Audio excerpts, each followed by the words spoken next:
wickedness. People are dying and they want to again. Politics is less and do more. Kenneth Okonkwo said Tinubu blocked the whole 7 states of North without even consulting any governor from there because of lack of, and Tinubu, you want to again. Anyway, I will leave you guys to watch this video because in this video you will hear a lot from Kenneth Okonkwo. Stick around to the end. Thank you for tuning in. Please do well to subscribe, turn on your bell notification icon to get notified all time.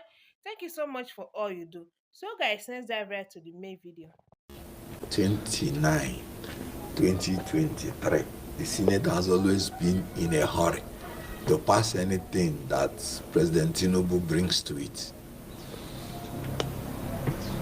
As a matter of fact, President Tinubu today, by the confession of a senator, that he never saw the approval of the Senate for the presidential jet of 150 billion naira. I'm quoting Abaribe.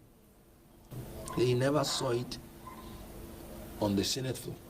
And they are purporting to say that it was in the budget. And he says he's always around for the plenary, by his own words.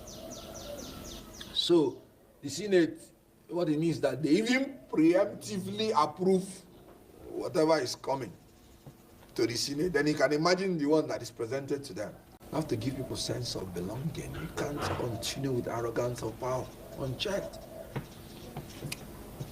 This government has had a tradition of not consulting before it brings out policies. Remember, fuel subsidy was gone on the inauguration ground, meaning he did not even consult his wife because they just swore him in.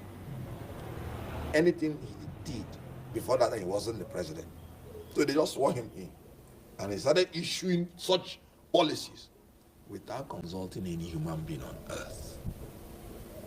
He depreciated the naira without a cabinet. He commanded Niger Republic, another country. The junta must step down or face being removed within 7 days. Aborn.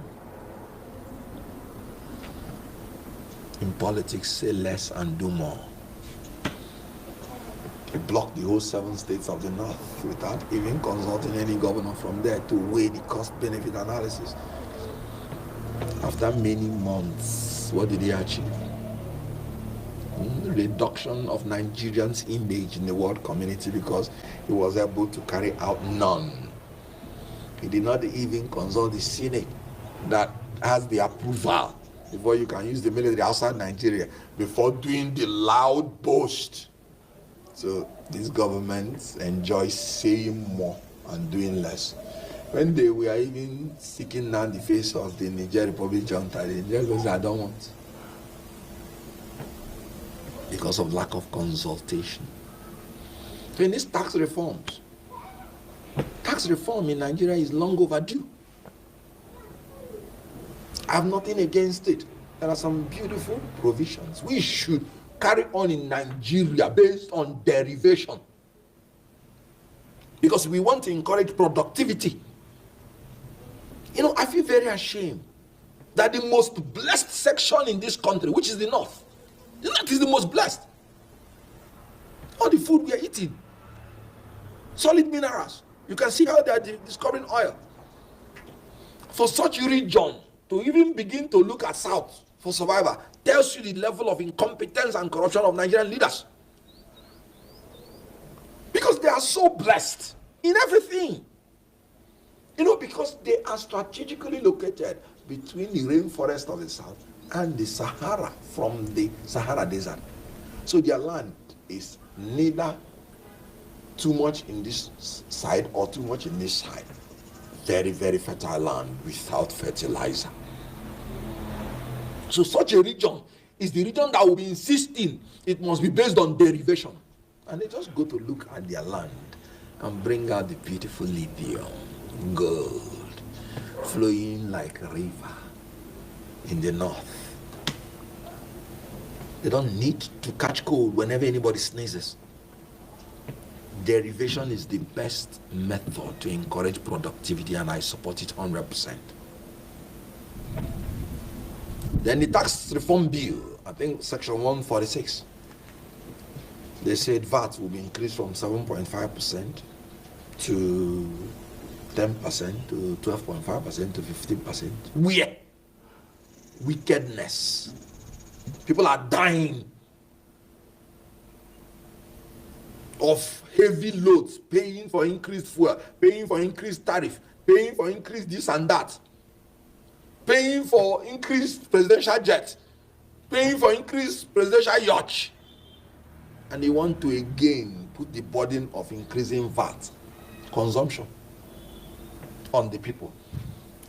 Any provision in any tax that increases the burden on Nigeria by 1 kobo is a bad law and should be thrown away. Other countries in the world, they are reducing their VAT, and Nigeria want to increase everything. You know why? So that they can sponsor their lousy, voracious appetite. That is the only reason. Yours riding on presidential jets. You have presidential jets, so just to ride on big one, gold, clothed entrance, gold coated entrance.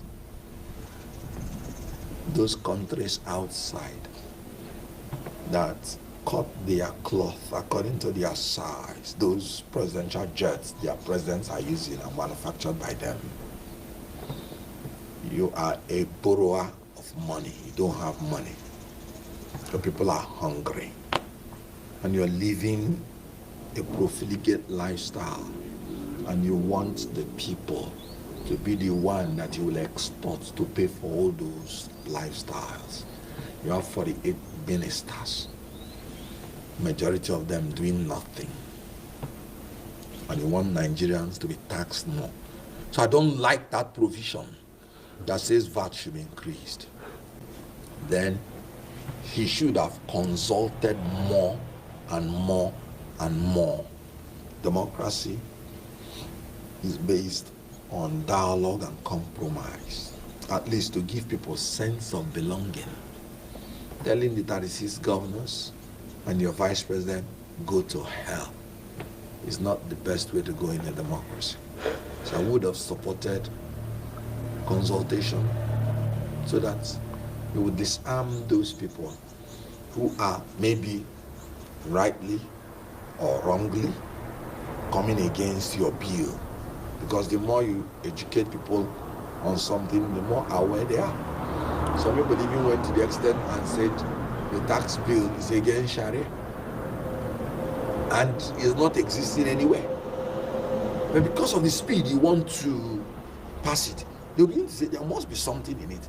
Then some mischievous people will now come and say this is against Sharia, just to make people to move against it. They say inheritance will be taxed by 24%. How?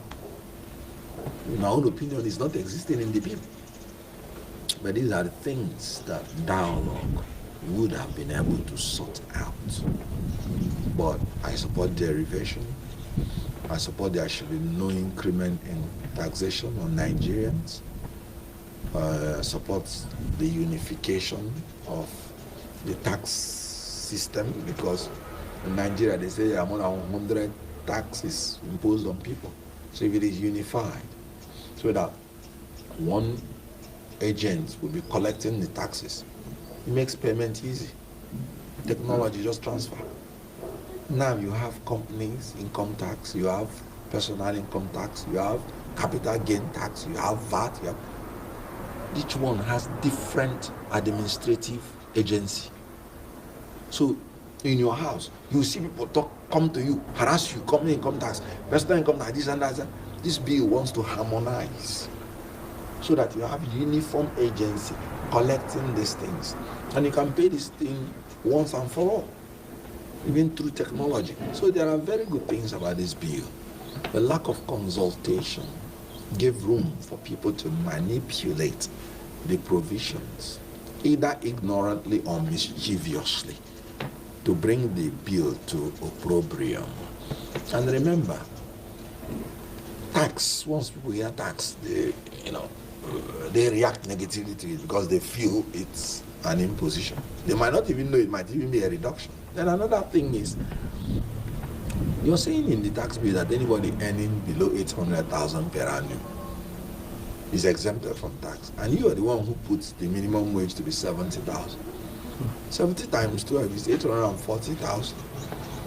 So even the least person that is earning anything is not exempted from a tax. So what sense does it make? These are the things that consultation helps you to do. To point out to you the little embarrassing provisions.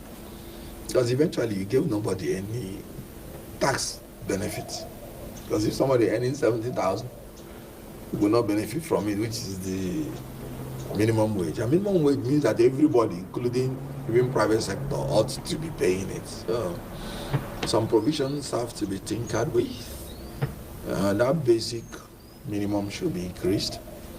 But like people that are earning should benefit from it. Then any increment of tax should be removed. Then the issue about harmonizing, unifying the administrative processes, very nice. The issue of derivation, very nice. So I support the bill in part, and after due consultation and amendments, it should pass.